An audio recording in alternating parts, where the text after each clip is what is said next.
빛은 어두움을 가르는 속성이 있습니다. 사람은 본래 그 어둠 가운데 태어나게 되죠. 그래서 우리 사람에게야말로 참 빛이 필요한 것입니다. 우리 사람은 이 어둠 가운데 놓인 이유가 바로 원죄 때문이다라고 이야기를 합니다.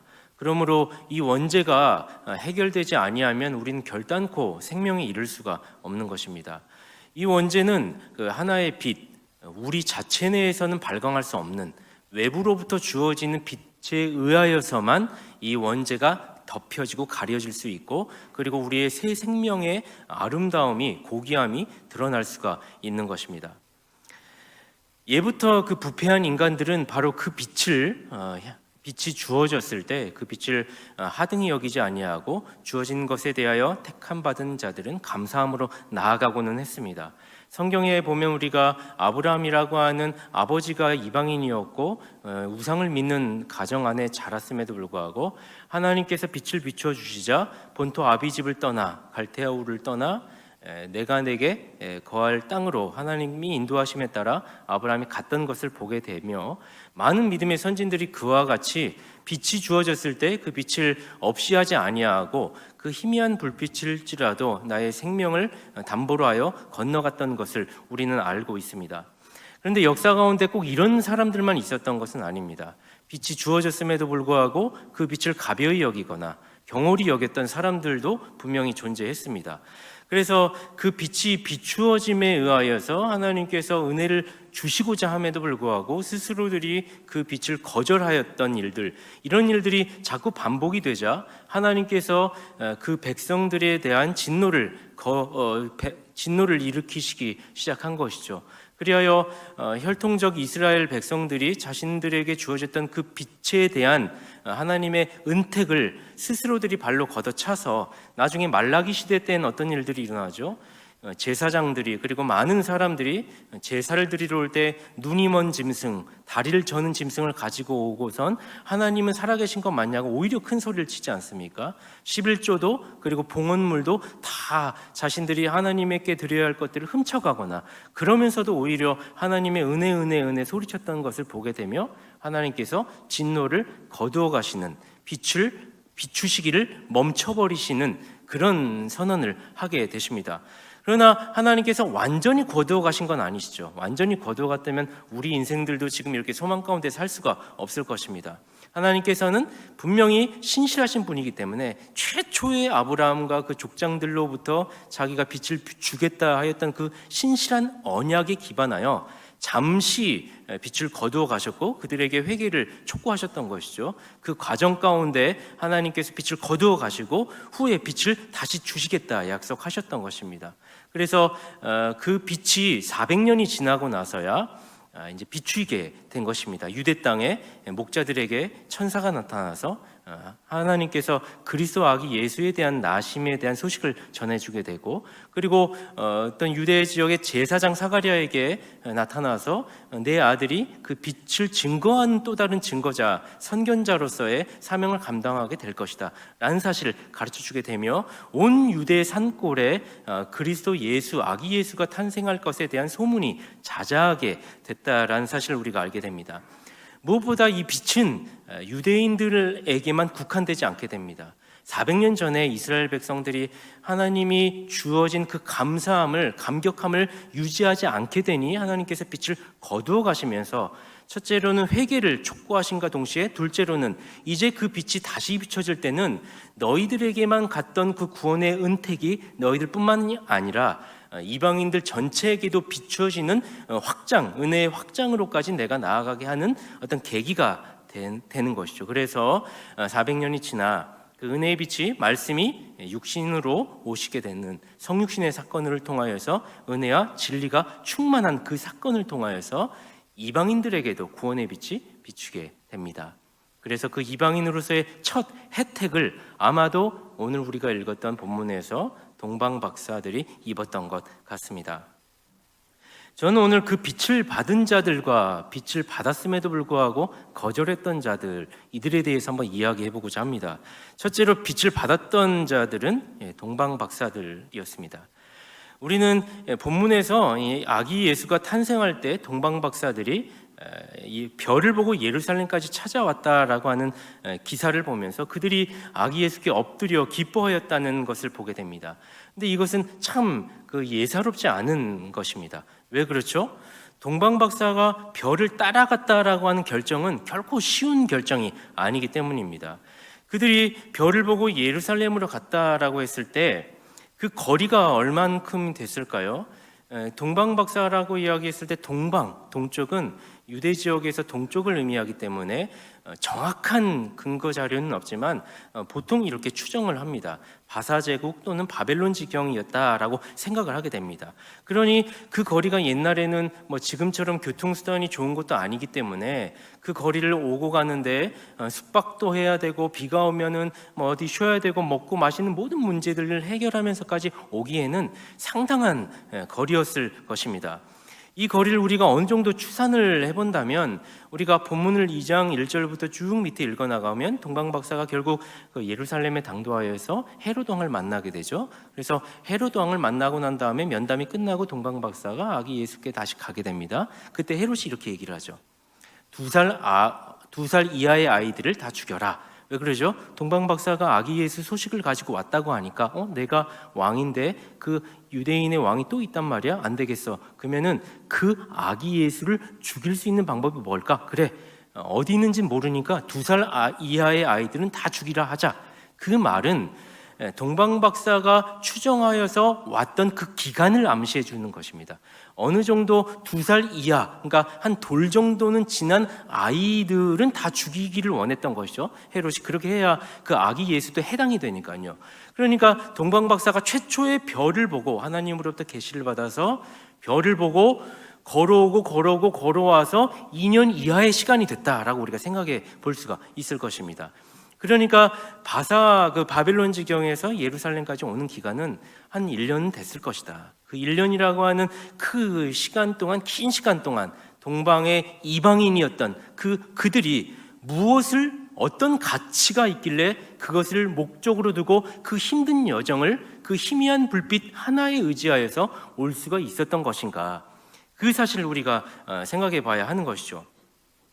그렇다면 이 박사들은 자신들이 본 그 별이 메시아, 그러니까 참 하나님이요 진리의 별이라고 하는 사실을 어떻게 알았을까요?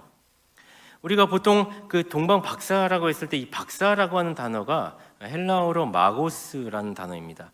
이 단어는 보통 다른 용례로 보자면 점술가, 마술사라고 하는 용례에 많이 쓰이는 단어이죠. 그렇다고 이 동방 박사들이 어떤 신비적인 것들을 추구하는 그런 가벼운 그런 술사들은 아니었던 것으로 보입니다. 이들은 경건한 하나님의 사람으로서 특별한 지혜를 가진 현인이었던 것이죠. 그런 가벼운 술사들은 아니었던 것입니다.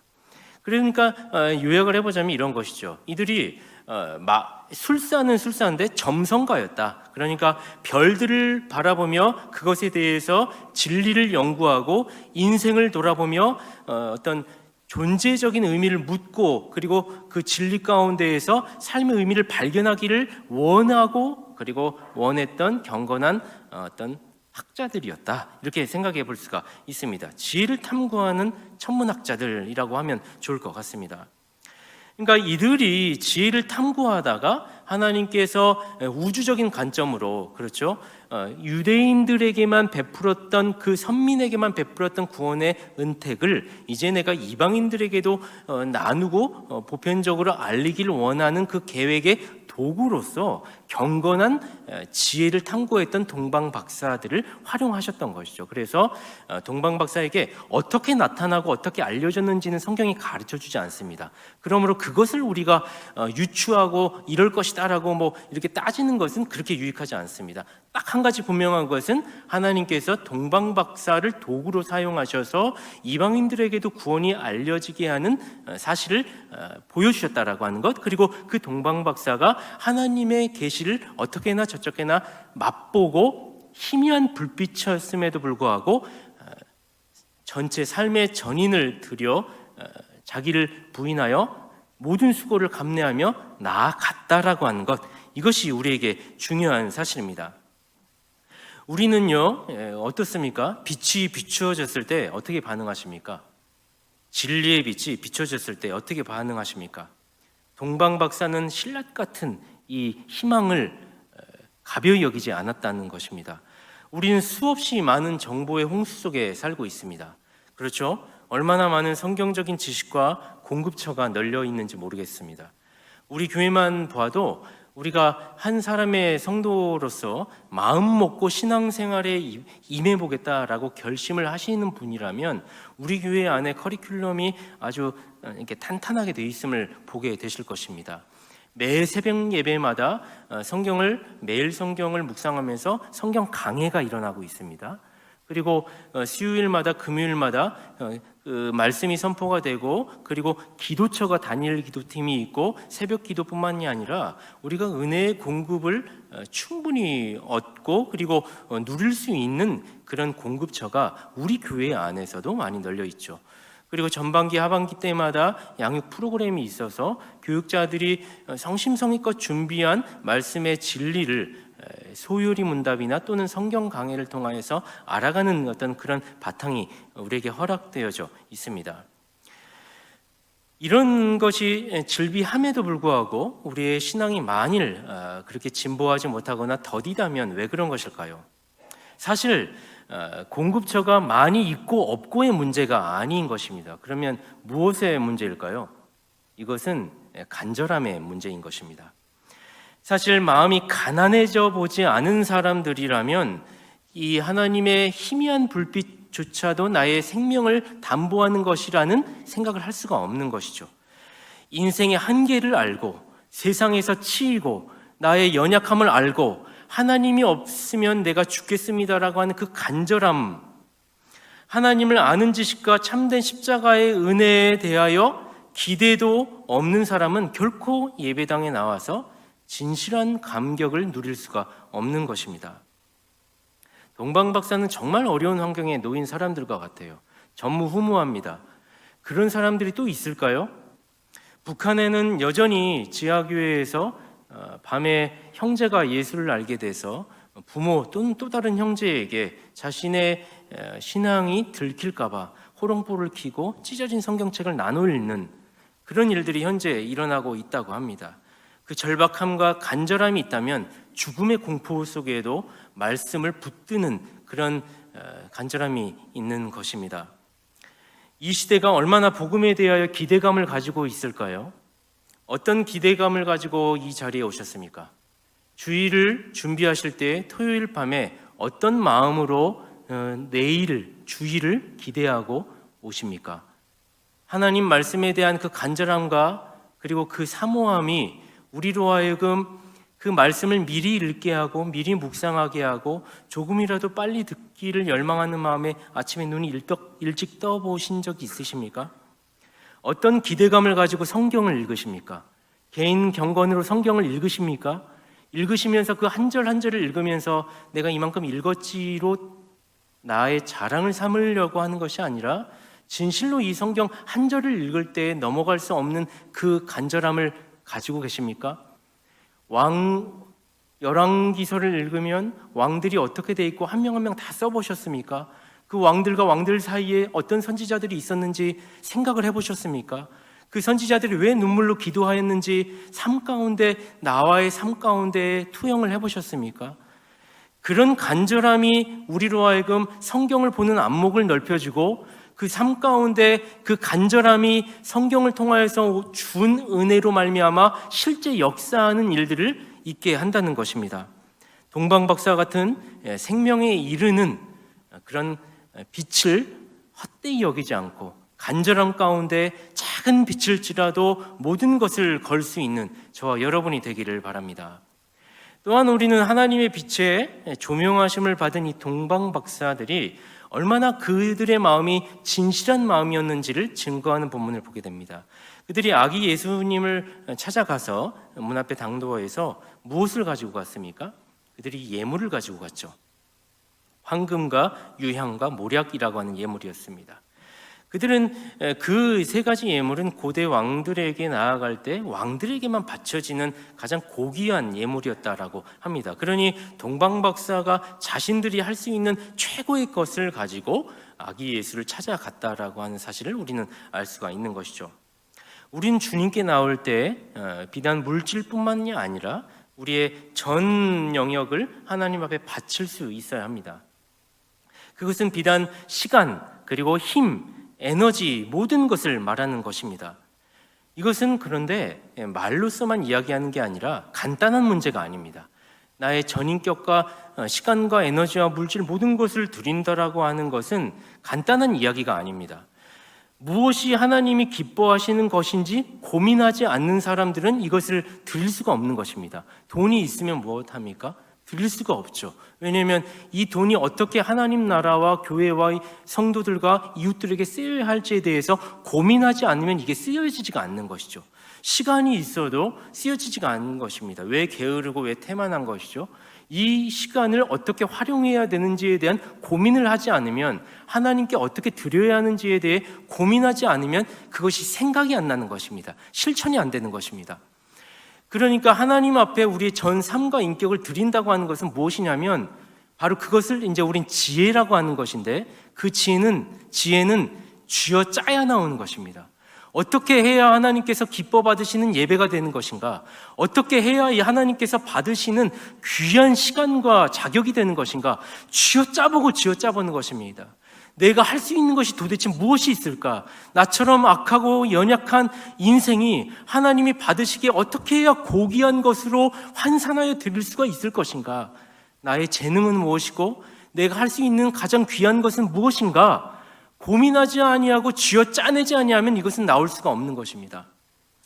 우리가 하나님께 나아가 온전히 드린다라고 하는 것이 무엇인지 고민하고 동방박사와 같이 황금과 모략과 유향이라고 하는 가장 기뻐 받으시는 것이 무엇인지 찾으셔서 주님께 드리는 저와 여러분이 되기를 바라겠습니다. 두 번째, 이제 우리가 헤롯과 유대 백성들이 그들도 빛을 본 자들입니다. 근데 빛을 본 자들임에도 불구하고 참 그들은 동방박사와 가는 어떤 행보가 전혀 달랐음을 보게 됩니다. 동방박사가 예루살렘에 도착해서 동네를 다니면서 이렇게 얘기를 했죠. 유대인의 왕으로 나신 이가 어디 계십니까? 라고 동네방네 떠돌아다니면서 사람들에게 물었던 것 같아요. 그 사실을 헤롯 왕도 듣게 됩니다. 그래서 우리는 이 헤롯 왕과 온 예루살렘이 그 동방박사의 물음에 의하여 적잖이 당황하였다는 것을 보게 됩니다. 오늘 본문 2장 3절이죠. 제가 읽어드리겠습니다. 헤롯 왕과 온 예루살렘이 듣고 소동한지라, 이렇게 되어 있습니다. 소동. 이 소동이라고 하는 단어는 헬라어로 타라소라는 단어입니다. 그것을 다른 의미로 보자면 이제 어지럽히다 이런 뜻입니다. 불안해하다 이런 뜻입니다. 헤롯 왕과 그리고 온 예루살렘에 있던 백성들이 왜 동방박사가 와서 유대인의 왕을 찾는데 왜 불안해하는 것입니까? 뭘 잘못했다고 불안해하죠? 왜 불안해하는 것입니까? 헤롯은 주전 70년경에 태어난 사람이고 그의 아버지는 이두메 사람입니다. 그러니까 헤롯 자신은 사실 유대인은 아니죠. 엄밀히 말하면 이방인입니다. 그런데 그가 유대 지역의 유대인의 왕이 된 것입니다. 정치적인 여러 가지 엮여 있겠죠. 그러면서 그가 유대인의 왕이 되면서 이스라엘 백성들의 마음을 환심을 사고 싶었죠. 그래서 성경에 근거하여 율법에 또 능통했기 때문에 헤롯이 성전이 유대인 왕이 모신 곳이다라고 하는 사실을 알자 과거 솔로몬의 성전과 스룹바벨의 성전보다도 훨씬 탁월하고 아름다운 성전을 짓고자 했습니다. 그렇게 하여서 유대 백성들로 하여금 인식이 자신이 바로 유대인의 왕이다라고 하는 인식을 주고자 했던 것이죠. 뿐만 아니라 헤롯은 사실 정확히 아기 예수에 대해서 잘 알던 사람입니다. 왜 그렇죠? 우리가 오늘 본문에서만 보면 그 힌트를 얻을 수가 있습니다. 4절에 이제 헤롯 왕이 대제사장과 서기관들을 모으죠. 거기서 뭐라고 얘기합니까? 그리스도가 어디서 나겠느냐라고 대제사장과 서기관들을 모아서 이렇게 얘기를 합니다. 분명 동방박사가 그 헤롯을 만나서 그리고 동방 박사가 사람들에게 했던 얘기는 유대인의 왕이 어디서부터 왔냐라고 이렇게 물었는데 그 말을 옮겨서 헤롯이 사람 전문가들, 성경 전문가들 소집하여서 말하기를 그대로 그 워딩을 얘기한 게 아니라 자기의 신학으로 환산을 해가지고 얘기를 하는 거예요. 그리스도가 어디 계시냐라고 얘기를 하는 것입니다. 이게 무슨 이야기입니까? 그리스도라고 하는 단어는 그 구약에서 왕과 선지자와 그리고 제사장을 함축하는 삼중직, 그러니까 기름 부음 받은 자, 참된 이스라엘의 메시아만이 쓸 수 있는 용어이죠. 그런데 이 용어를 헤롯이 지금 환산하여서 자기가 듣기엔 분명히 유대인의 왕으로 들었는데 그리스도가 어디서 나느냐라고 자기 신학으로 해석하여서 얘기하는 것을 보면 헤롯 왕은 분명히 이 아기 예수가 미가 선지자가 예언하였던 것처럼 베들레헴 에브라다에서 태어날 그의 상고와 태초가 영원토록 존재하신 분이심을 알았다라는 사실을 우리는 발견할 수가 있는 것입니다. 그러니까 헤롯은 이 모든 사실을 알고 실토하고 있는 것이죠.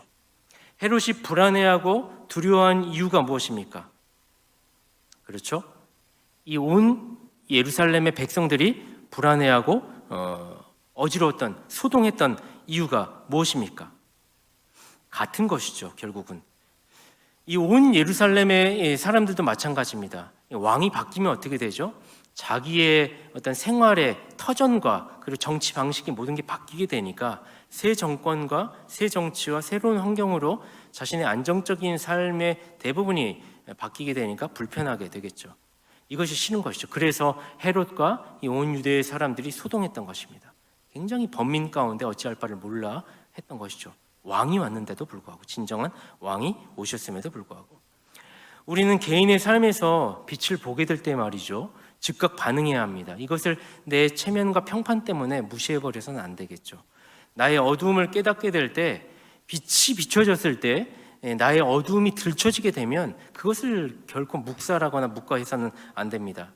어떤 사람이 영상을 만드는 직장에서요, 영상을 만드는 게임 회사에 취직을 했습니다. 그런데 뒤늦게 이제 성경 공부도 하고 말씀을 통해서 은혜를 받은 것이죠. 빛을 보게 된 것입니다. 그런데 회사에서 어느 날 갑자기 계약과 다르게 어떤 폭력적이고 자극적인 영상을 만들기를 자꾸 종용하는 것이죠. 그럼 어떻게 해야 됩니까? 그걸 그대로 따라 만들어야 됩니까? 그 영상을? 빛을 본 사람들은 그 내 체면과 처지 때문에 그 빛이 우리에게 요구하는 상황을 무시해서는 안 된다는 것입니다. 그렇다면 하나님께서 이것을 내 직장 문제를 해결해 주실 것을 믿고 내가 해야 할 일을 옳고 그름을 법대로 하는 것이죠. 하나님의 말씀의 법대로. 그것을 하나님께서 우리에게 요구하시는 것입니다. 우리의 개인의 습관 가운데, 개인의 경향성 가운데 진리의 빛이 비춰지거나 그렇게 했을 때 우리는 나의 게으르고 부패한 본성이 드러나게 되면 그것을 고집하지 말고 버릴 수 있어야 됩니다. 흔히 사람들이 이렇게 얘기하죠. 사람은 안 변해. 내가 얼마나 오랫동안 이렇게 살아왔는데 이걸 나보고 바꾸라고 해. 안 변해. 저 사람 아유 고집불통이야. 절대 안 변해. 예수는 잘 믿고 성실한데 근데 그 고집은 안 꺾이더라. 아닙니다. 빛이 비춰지면 그 희미한 빛일지라도 쫓아가다 보면 태양을 경험할 수가 있는 것이죠. 변합니다. 그리스도의 빛이 우리 가운데 내재하게 되면 성령의 조명하심은 우리 악하고 부패한 본성을 뒤집어 엎고 새 본성을 주신다 하셨습니다. 그러니 사람이 안 변한다고 하여서 그것을 포기하거나 아니면 하는 것은 사실 빛을 못 보았거나 아니면 그 빛을 믿지 않는 것이지 빛 자체가 힘이 없거나 그리고 어둡거나 해서 그런 것이 아닌 것이죠. 우리가 교회에서도 사명을 감당할 때 때로 실수할 수 있습니다. 교회에서 우리가 사역을 감당할 때 실수할 수가 있어요. 내가 이게 맞다고 생각했는데 하다 보니까 성경적인 원리에 근거하여 내가 틀렸다는 것을 발견하게 되면 어떻게 해야 될까요? 체면이 있는데 내가 여기까지 왔는데 그냥 가. 그게 아니죠. 물러설 줄도 알고 그리고 사과할 줄도 알아야 합니다. 그것은 창피한 것도 아니고 실력이 없는 것도 아니죠. 그것은 오히려 진실한 것이고 빛 가운데 놓여 있는 사람의 특징인 것이죠. 잠깐은 창피할 수 있습니다. 그러나 그 창피함이 우리의 본분의 어두움을 더 악한 길로 가도록 무감각하게 가도록 하게 놔둬서는 안 되는 것입니다. 빛에 반응하는 저와 여러분이 되었으면 좋겠습니다. 말씀을 마치겠습니다. 하나님은 하나님의 때에 빛을 비춰 주십니다. 빛을 향해 나아가는 저와 여러분이 되었으면 좋겠습니다. 그 빛은 우리를 생명으로 인도할 것입니다. 예수 그리스도께서 탄생하신 그 날은 바로 그 빛을 다시 한번 기억하는 날입니다. 상기하는 날입니다. 그 빛은 우리로 하여금 반드시 영원한 나라에서 우리가 하나 만나 하나님과 함께 영원히 살게 하는 희망이 될 것입니다. 그 성탄을 맞이하여 그리스도 예수의 빛을 경험하고 또 그 빛을 전하는 저와 여러분이 되기를 바랍니다. 기도하겠습니다.